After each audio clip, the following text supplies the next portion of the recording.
السلام عليكم. موضوعنا maanta waxaanu ku lafaguri doonaa dhibaatooyinka haysta haweenkeena. Dhibaatooyinkaasi maxay yihiin? Waa su'aal ama weydiin aad isweydiinaysid. Bal isla ogaan doonaa hore aan ugu sii socono muuqaalkeena.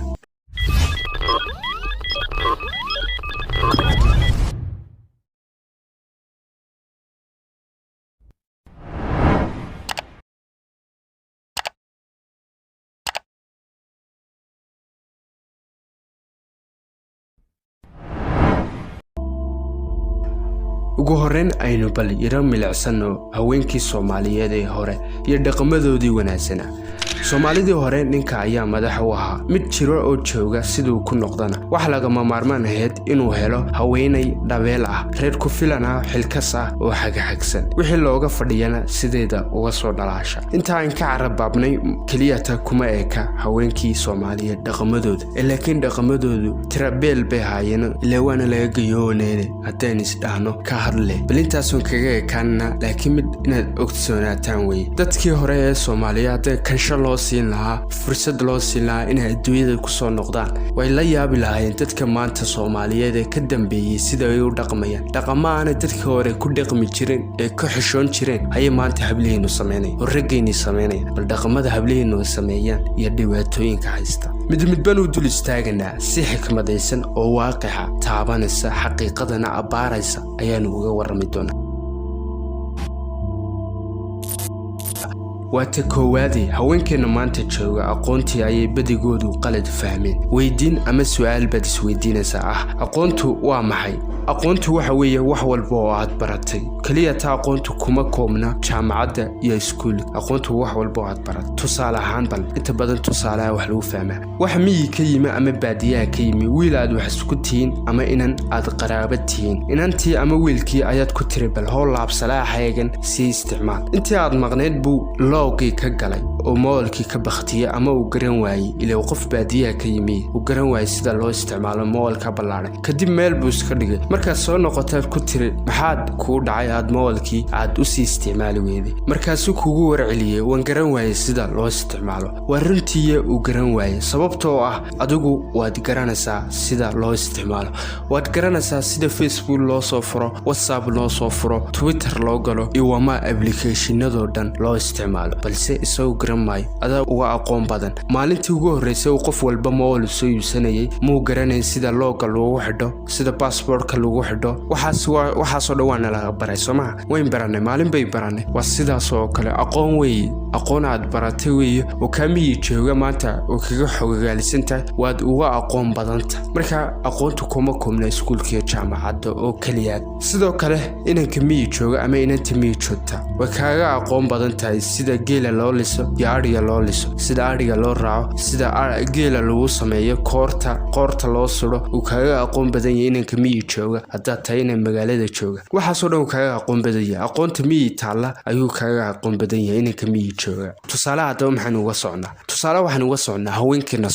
haweenkeena Soomaaliyeed badigoodu cudurdaar bay ka dhigtaan markay tiraadid maxaad wax u baran weyday wala waxaan ahay inan Soomaaliyeed oo kulliba nin baa ku dambeynay hooyo noqonaya inta hooyaday baan u shaqeynay gurigan iska joogay guriga dhaafi maayo oo marka mushkilad in haysato way haweenkeena haysato inaad wax barataan way oo maxaad baranaysaa waxaad baranaysaan diintiinaad baranaysaan ugu horreyn diintaada marka si wacan u baratid oleen diintu nolosha ayay la falgalaysaa nolosha ayay ku toosinaysaa haddaana diintaadii garaneen waxaad ka dhigantaa qof aan garaneen wuxuu Ilaahay ka reebay iyo wuxuu Ilaahay faray wuxuu Ilaahay ka xaaraantimay Ilaahay waxa uu xalaalay aan garaneen baata hadda diintaada baran weyd kow wayna diintaada barata laba wayna maadi aad baratid waliba luqadaada hooyo si wacan u fahantid aad baratid dhaqamadii hore haweenkii Soomaaliyeed hore aad baratid waa muhiim inaad baratid nolosha waxa la yiraahdo qoro isku dhib jilbu ka sii dhaxla nolosha wanaagsan marka Japan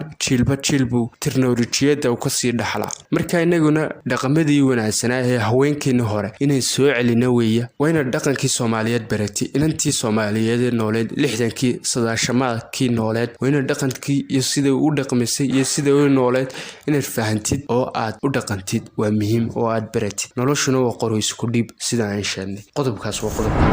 qodobka labaad inan walba oo maanta gashaantiha oo timatacani waa hooyadii mustaqbalka ee Britole waxa jirta murti tiraada gabadhu bulshadu waa ka badhka kalena iyada tarbiyadaysa ee soo saarta murtidaas waxaanu ka dhadhansanaynaa haddaad maanta tahay inan wanaagsan oo akhlaaqiyad wacan oo diinteeda barata oo xijaabata oo dhaqan wacan oo waalidkeeda adeecda oo dadka ay ka amaan helaan oo dhaqan wanaagsan dee dhaqan walba oo gabadh muslimada ay ku sheegan tahay haddaad tahay inan dhaqmada leh dee Britole waxaad soo saaraysaa ubad dhaqankii wanaagsanaa kaa dhaxla oo waxa la yiri 90% ilmaha hooyadii baa saamaysa inta badan hooyada la jirtay ma ilmuhu markuu arko hooyadii inay wanaagsan tahay salaadii tukanayso isna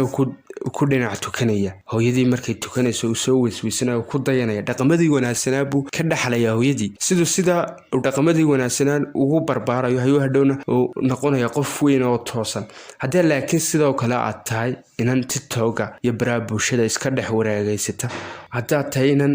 caynkaasa dee waxaad noqonaysaa birir ka maalin dee inan ay marka hooyo ay noqoto ubadkeeduna ay dhaqamadaas ay ku soo kortay ay ka dhaxlaan markaa noqon maata qof toosan sida ubadkaagu Britole ay u noqdaan qof adiga kula mida oo iyaguna toosan oo dariiqa xaqa ku toosan ee dhaqamada ummadooda iyo isirkooda Soomaaliyeed u ilaaliyaan sidoo kale waxaan leeyahay hablaha Soomaaliyeed ee maanta inannimadii ka baxay ee hooyooyinka noqday maanta hooyooyin baa tiin oo mas'uuliyad bay fuushay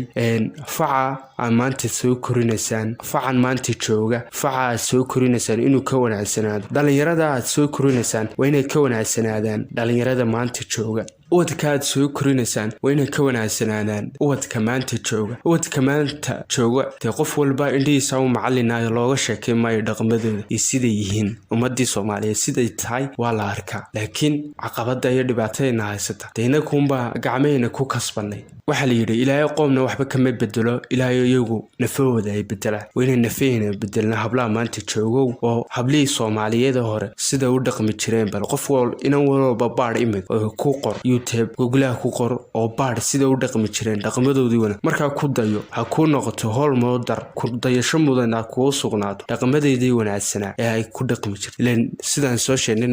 noloshu isku qoru dhiib Mareykanka imika aad arkaysid